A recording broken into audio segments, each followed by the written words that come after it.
Hey there, it's the heir of Carthage bringing you an Empire Total War. Well, I guess it's kind of a campaign commentary.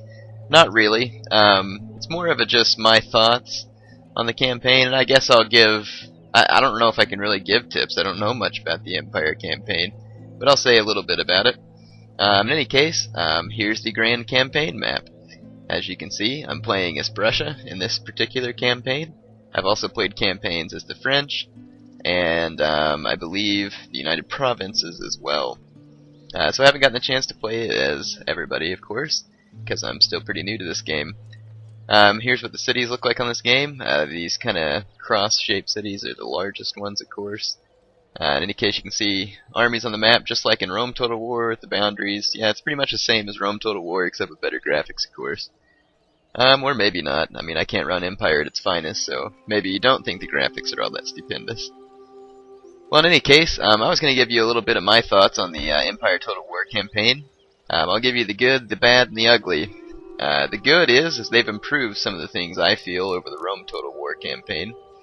Now, I can't tell you, I can't show you some of the things I'm going to be discussing, but one is, did you ever notice in Rome Total War, it takes you like 200 years to build up all your cities to their finest, because you can only build one building at a time, and when you get into the later periods, it takes like 6 or 7 turns to build a building.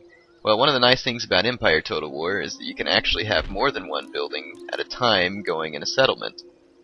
So I really very much enjoyed that. That way you can get your cities built up a little quicker. A lot of the things remain the same as in the Rome campaign. Of course, you got your campaign mini-map here. One of the differences is there's different theaters. You can see those theaters by clicking there on the world globe. You got the Americas, Europe, and India, and then there's these smaller trade theaters that you could look at as well. The building is kind of the same as Rome. You've got military buildings, government buildings, entertainment buildings, and then defense, like walls. And then you have the same basic campaign options over here. Here the government tab's kind of like your faction button on Rome Total War. One cool thing is that you kind of control the people's place in the government. On Rome, I guess you could select an heir maybe, but that was about it. Depending on the type of government you have, mine's an absolute monarchy, so I can move people around. But if you're in a government that's democratic, of course, you can't just hire and fire people at will. In any case, they got the different tabs in here where you can see how your faction's doing, where you can set your taxes and whatnot. And then trade, this is kind of a cool tab, shows you how much your trade routes are earning you and what's being traded. Diplomacy in this game, I like how they've improved that. In Rome, it was kind of annoying sometimes to make sure that you actually had a diplomat somewhere on the map.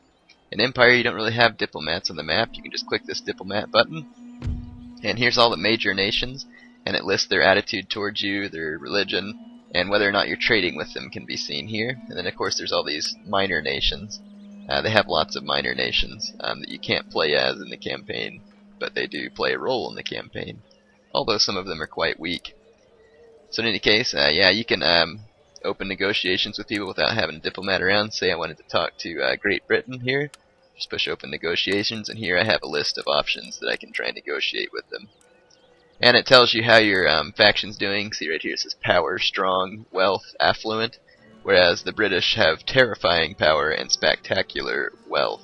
Now, that's up to question. I'm pretty sure that I could beat these British in a fight right now. But in real life, the British probably could have given the Prussians a pretty good whaling. So in any case, you can just have fun with the diplomatic tab. I like how that's set up so that you don't have to have diplomats all over the place. That was kind of an annoying thing in Rome.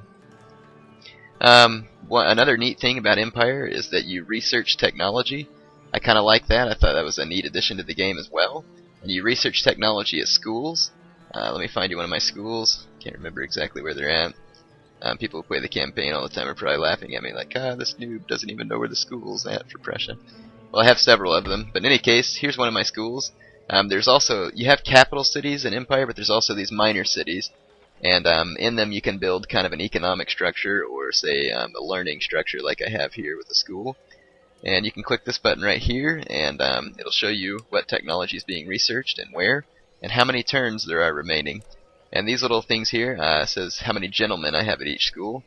Yes, in this game, one of the agents that you can have is a gentleman, and you can use them to duel with other nations' gentlemen, which is kind of fun. Or you can use them to help research technology. And so here you can see the technologies I've researched have a check, and the ones that don't, but are available to research, don't have a check, and then the ones that aren't available for research yet, of course, are in black and white. And there's military technology, there's, right here, economic technology, and then here is government type technologies that can be researched. Most of them aren't really technologies, they're a manner of thinking. Yeah, so it's kind of neat, and as you research these technologies, it gives your nation prestige and different bonuses. And as you can see, the military technologies would be very important to research, because the quicker I get better bayonets, better rifles, better formations, better cannons, you know, the more advantages I'm going to have against my opponents. So I thought that was a cool addition to the game as well. How do you train troops on the Empire campaign? Pretty much the same as Rome. You go into your city, which that's not my city. Let me find one of my cities there, a good one. Yeah, right now I can't train a whole lot because it's still pretty early period. As you can see, here's the units I can train: some regiment of horse, hussars, a couple of cannons, line infantry, grenadiers, militia, and dragoons. So yeah, you can research your, or you can, recruit your armies there, and then you can view what army you have.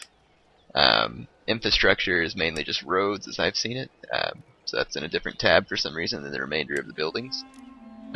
These little towns, like I said, you can upgrade them as time goes on. See, like right here, I can't upgrade this particular this cloth weaver's cottage to a cloth mill yet, because I haven't researched the spinning mule technology. So it's just kind of an interesting addition to gameplay. So that was kind of the good of the additions, in my opinion, to the Empire campaign. They also have the building browser here, where you can see what buildings you have and in which cities. And then they have this list scroll here where you can look at all your armies, fleets of ships, regions, of course, and agents. Anyway, I'll give you a general overview of some of the good things about the Empire campaign.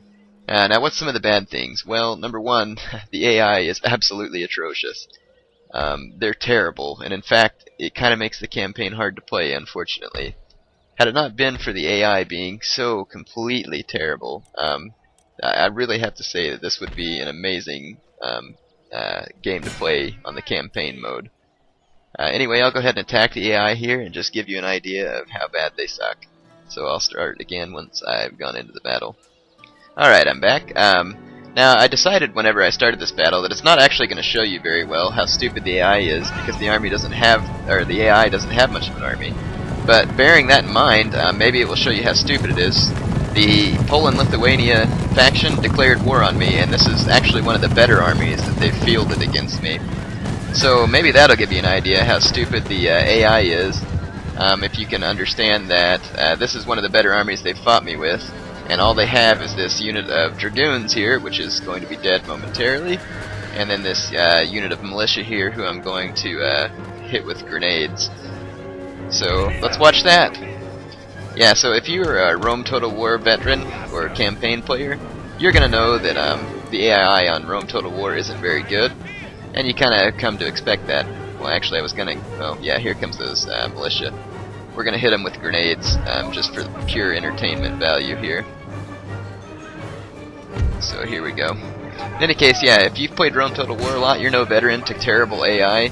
But even though I didn't have a real good battle on hand to demonstrate that here, if you want to see it, just go watch Puel230688's video on the Austrian campaigns, and you'll see how bad the computer's AI is. But I guess the computer's terrible tactics are demonstrated here by the absolute horrible armies that they decided would be effective at destroying me. I mean, generally when you declare war on another nation, it's not a good idea to do so when you have no army.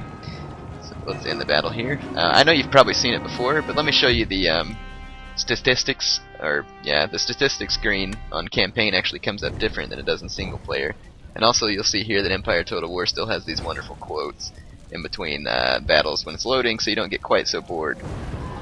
It says, the whole art of war consists of getting at what is on... Oh, yeah, dang, I didn't finish it. Hopefully you read it in time. Makes me look like an idiot. Anyway, here's the results screen. It shows you your army, and you can see if your troops have increased in experience by these little chevrons on them. In any case, yeah, so the AI is really retarded. As you can see, they've just sent ragtag forces of men to try and destroy me, which is a really bad idea because I'm actually one of the more powerful factions on the game right now. So in any case, that's my review and overview at the same time of the Empire Total War campaign. I give the campaign, the idea of it at least, 2 thumbs up, and I give the AI 2 thumbs down. There is a new patch coming out. If it does fix the AI like they claim it will, then that'll be pretty amazing. So here's to hoping. Anyway, hope you enjoyed the video, and I'll bring you more soon.